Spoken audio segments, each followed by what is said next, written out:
And as I sat there, slowly pondering my life's decisions, knowing that I would be spending 3 to 4 hours tuning this artist's entire album, all for them to just shrug it off. Ah, you'll just auto-tune it. It's a little soul-crushing, if I'm being honest. Hey everybody, Resident Loser Jeremy here. I have to rant for a second here. Something that is the bane of our work as engineers in the studio, as mixers, as producers, whatever. Someone comes in and references Autotune.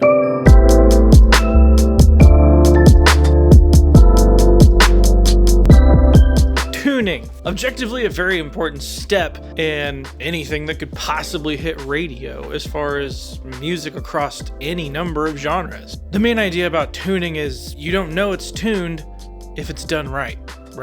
That's the idea.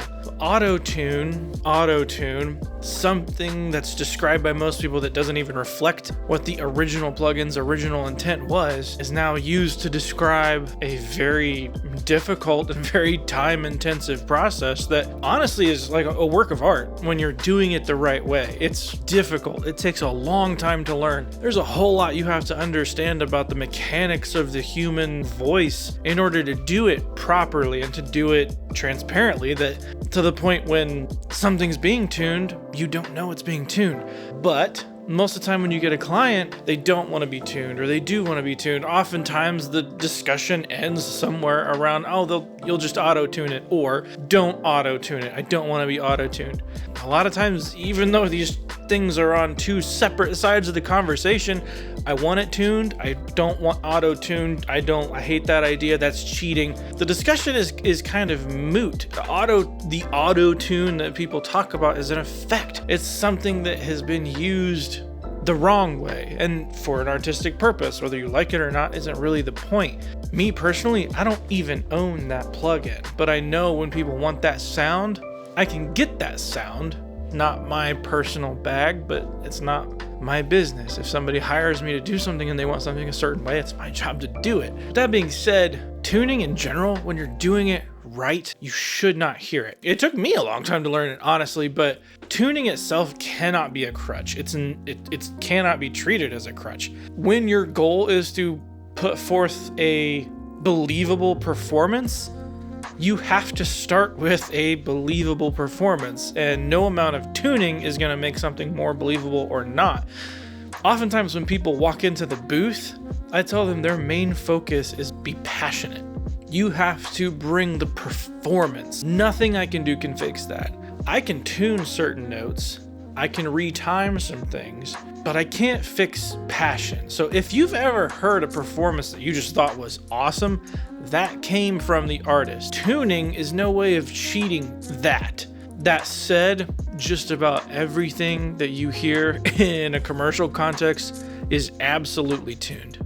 Now, to that point, I don't necessarily think that's a bad thing. It's all about expectation versus reality, right?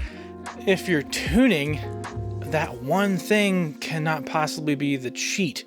We're in a studio, we're in a controlled environment. Even if I don't tune it, it's gonna be 100 takes comped together, picking the best single word, if I want to, of each line, and then comping that together into one super performance. Whether or not I'm tuning it, would they ever even be able to reproduce that much? And then to that end, this kind of becomes a production question. Like, people don't want to do something that they can't do live. You hear that a lot in the studio, especially with bands. Maybe it's their first time in a real studio situation. Hey, we don't want to put this organ in there because we don't have an organ player. The studio is a tool. The studio is a way for you to experiment. Look at that. Even the Beatles knew that. The Sgt. Pepper, one of the greatest records of all time, they did not care if they could reproduce it live. And there's nothing wrong with wanting to create an organic performance, but then you may as well just be recording a live record. So then live is the way to go, right? I don't know, maybe there's a catch-22 here. You can't have a studio record where you want to capture everything that you would capture live. If you wanted to capture everything that you could only do live, why don't you just go make a live record? It's possible. It'd be way cheaper than going into a studio and hiring an engineer, getting all this specialized equipment to have such a controlled environment that you only want to use for something that you could do live.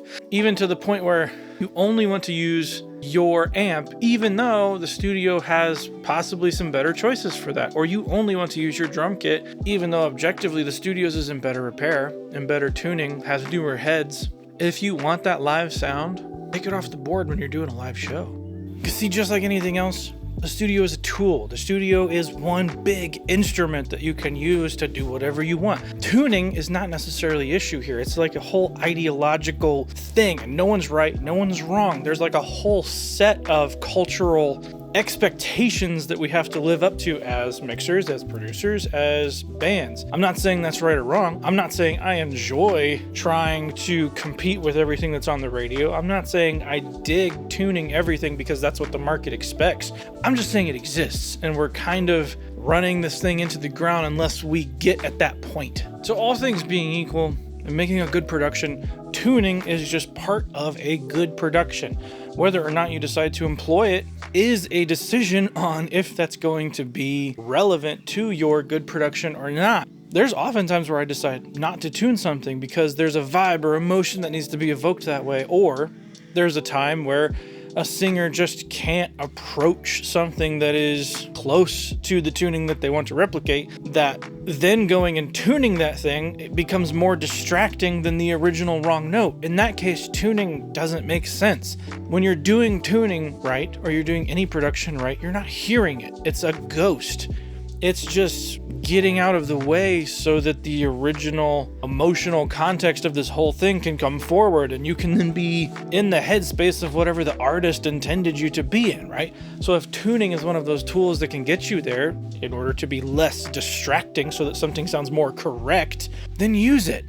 But learn to use it in a way that makes sense for your production. We want to argue so much about auto-tuning and that it's cheating and that artists can't perform. You can go see somebody live, and whether or not they're tuning their live performance, which by the way, yeah, they can tune live if they're really, really bad. No amount of tuning is going to save their live performance, right? You're going to know it's tuned, but I guarantee you've been in situations where you've heard tuning happening. You've listened to a record and it's been tuned and you had no idea. So it's really not the ones that we point to as people using auto-tune that are the ones that are cheating. You should be upset about the ones you don't know are tuning. Which one's more cheating? The one that's being used as an effect, or the one that's really trying to fool you into thinking that singer is pretty good? Personally, I don't care. A song is not about the artist. A song is not about the voice. I think at the heart of it, from my standpoint as an engineer producer, the song is about the song. And anything that can get out of the way and be less distracting, granted I'm doing my job right, that lets the song shine through, that's the right decision. So now that we've come full circle, what do we do with this information? Well, I think that's about up to you. If you've watched any of my videos for any amount of time, you know that I don't really have a firm answer for every situation, but that's only because I don't think there are any rules. The only time where this can get in the way and really be detrimental to producer, mixer, an engineer, an artist is not having kind of that conversation about, well, what do you want to accomplish with this record? What are you trying to evoke? And then having that discussion, does tuning then let that shine through, or is tuning a distraction? And sometimes when an artist has said that they don't want to be tuned, they don't want to cheat, they don't want to do this, they don't want to do that, first mix comes around and they're unhappy with their vocal performance, I then say, well, let me try a different take and see if you like that. Really, I've already comped all those takes together. I've already picked the best performance. At that point, I'm tuning their voice ever so slightly just to get it in kind of a more perfect situation, but not tuning too hard to the point where they can hear it, which really takes some finesse. 9 times out of 10, that artist is happier. Well, yeah, that take was way, way better. And you don't have to say anything more than that. The proof is in the fact that the artists like the tuned version better. They think that they don't want to be tuned because it could be cheating and kind of against that artistic intent, and I get it. I'm a vocalist. I used to sing a lot when I was younger. I did vocal performance, I did opera, that's how I met my wife. But anymore, I really don't have that kind of accuracy, and especially when I'm filming and writing stuff myself, I don't put in the time, honestly, to do exhaustive takes with this stuff. And for me, that's not the point of it anyway, right? I'm trying to show off the mic. I'm not trying to show off my vocal performance here. So I'm gonna tune.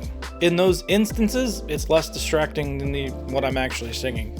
I promise you. This is gonna be a toss-up. There's no right answer here, but it's important to know that you have those choices. And it's important to keep the artist's intent, even maybe their subconscious intent, I don't know, in mind in informing whatever decision you make. Tuning, production, this is all the same thing. So is there an end game here? I don't know. I think I was getting ready to mix somebody and they just said, oh, he'll just auto-tune it. And as I sat there, slowly pondering my life's decisions, knowing that I would be spending 3 to 4 hours tuning this artist's entire album, all for them to just shrug it off. Ah, you'll just auto-tune it. It's a little soul-crushing, if I'm being honest. Anyway, this rant was brought to you by me, because I don't...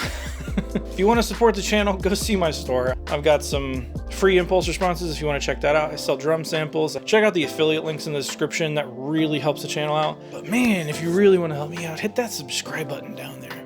Anyway, guys, if you like this one, hit that like button. If you dislike it,